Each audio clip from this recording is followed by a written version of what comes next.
and welcome back to K&C Taxidermy. Thanks for joining us again. Today I'm going to be doing a tutorial on KROWTANN process, what we use to do our tanning. And what I order mine from McKinsey's. I'm sure you can go to the KROWTANN, the Ozark themselves and order it online. But I get all my supplies through McKinsey, which is a taxidermy supply company here in North Carolina. So I go through McKinsey and I order all my stuff there. I use the KROWTANN special whitetail formula, and I use that for everything from squirrels to buffaloes to bears to deer, everything. I use it for everything. And a lot of people I know ask, can you tan a hog in KROWTANN? Can you tan a bear in KROWTANN? Yes, you can. Now the additive you'll want to add for that, because bear and hog tend to be a lot more oily or greasy. They have a lot of fat content. So they are really, really oily. Now you can also get this super solvent degreaser, okay, which I also order from McKinsey Taxidermy Supply. And this can be added, I believe it's 4 ounces per gallon of water. And you can add this to 4 ounces to a gallon of water, and you can, after you flesh your animal, soak it in that solution, the 4 ounces and gallon of water, for about 30 minutes, and then you can add it to your pickle or your KROWTANN, your method of tanning. Before you put it into your tanning solution, soak it in this solvent for about 30 minutes. That's the instructions they sent with. So back to the KROWTANN. This is to make your KROWTANN solution that you're going to soak your hide in. Once you cape it out, remove the horns, antlers, whatever, you're gonna cape it out, and I go ahead and I thin out my lips, my nose, my eyes, and turn out the ears. And then you're gonna put it in your tanning solution. I use totes. I use just regular totes with lids to put my hide, and I usually put 1 or 2 in there at a time, especially just the white-tailed deer, and then I'll just double my recipe. Anyways, let's start with just doing 1 right now. So with just your basic whitetail deer, from your cape, that's from about the brisket, the back of the ribs and head, the middle, the ribs, brisket, neck, and head, that's your cape of your whitetail deer. You're gonna start with 2.5 gallons of water. I've already got 2 gallons of water measured out here, so I'm gonna go ahead and pour that into my bucket.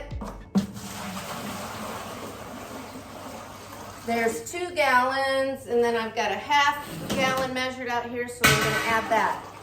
Next thing I do is go ahead and add my salt, which you need a lot of salt, and I get these bags of salt from Tractor Supply. Now it's livestock salt, but it's fine salt. You want a fine that's gonna dissolve really quickly in your water in your mix, and so it makes it a whole lot easier. It's gonna dissolve and mix well in your water. But I get this fine, it's called a American Stockman. I get these bags of fine stock salt that I use in my shop. And you're gonna need 64 ounces of salt. Your salt is very important because that's what kills your bacteria and stuff like that in your solution. You don't want mold and bacteria and stuff, because that's what causes slippage on your cape. So I've got 32 ounces of salt already measured out here in my measuring cup, and I'm gonna do 1 more of those so that I have a full 64 ounces.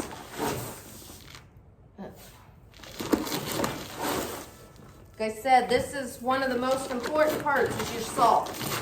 You want to make sure you don't cheat your salt. Let me get 1 more. Top that off. course, we know we use salt for preservatives, you know, a natural preservative for our meats and stuff like that. So I've got my 64 ounces of salt, and then I'm gonna add my 8 ounces. It only requires 8 ounces of KROWTANN, which 8 ounces is 1 cup. So I'm gonna add my 8 ounces. And this is a very strong smelling, so make sure you wear, it is a, I believe it is considered an acid, now it does, I've gotten that on my skin, it doesn't hurt your skin. But, and then you'll mix all this together, and then I usually add it, I put my cape into my tote, and then I pour this solution straight on top of it to make sure that and then I'll turn it inside and out. I'll turn my cape inside and out, and make sure it gets into my ears, everything, before I just put the lid on to let it sit. So that's all you have to do to mix your KROWTANN.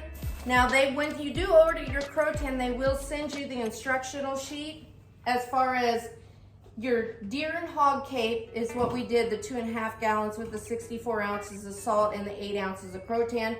But even if you're doing smaller deer capes or a life-size bobcat, an elk cape, life-size black bear, caribou, life-size cougar, they have different animals on here.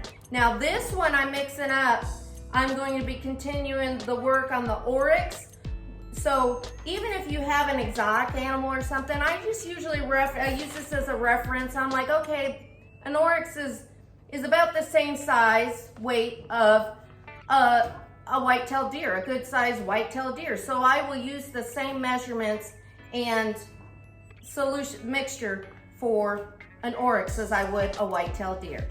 So it's pretty easy to figure out, easy to do for yourself. And next we'll be doing the neutralizing when we're getting the Oryx out of the tan. So we'll see you again. Just a quick note about the KROWTANN. On the paper, it usually says, the instructional paper that you get with your KROWTANN, it usually says they recommend 3 to 4 days that you leave it in the KROWTANN solution. Just a personal preference that I wanted to mention that I do, depending on especially the time of year and the length of hair. If it has a thick winter coat or if it's just a longer haired animal, I leave it in a minimum of 2 weeks. I like to leave it in a long time, especially like a winter coated deer that has thicker hair, or even a northern deer. Northern whitetail typically have longer hair anyways. So you want to make sure that KROWTANN penetrates that hide really well so you don't have any slippage. You know, because that's a common problem with KROWTANN if you have not let that KROWTANN, that pickling solution, penetrate the hide well enough. My bigger animals and oily animals, like I've mentioned before, like bears and hogs, and when I do bison and longhorns and bigger animals like that, I typically, my recommendation is to at least let it sit in your tanning solution in the KROWTANN for at least a month. And that's just because usually they're thicker hides, fattier animals, and even though cows or longhorns have shorter hair, they're just a thicker hided animal, and I want to make sure that that penetration of that KROWTANN is prime and I don't have any accidental slippage when I take it out to neutralize it. Okay, another thing is, while it's in the tan, periodically, at least once or twice a week, I usually will put on my gloves, go into the tub and agitate it. Make sure that everything's getting touched by the KROWTANN and that mixture is getting into, there's no folds that are keeping the KROWTANN out. Turn it inside out and just agitate it really well. You'll want to do that at least once or twice a week to make sure that penetration, you're getting plenty of penetration with the KROWTANN as well during the period that you're soaking it. Another good reminder about KROWTANN is you can let it sit in there as long as you want to. So even if you don't plan on getting to this project anytime soon, you can go ahead, get it into tan and let it sit there until you're ready to put it on the form. That's what's really nice about KROWTANN. You can keep it in there until you're ready to work on it. So that's another great thing too. Thank you for watching us here at K&C Taxidermy. Remember to like and subscribe us here on YouTube and join us next time for our latest creation. And we'll see you then.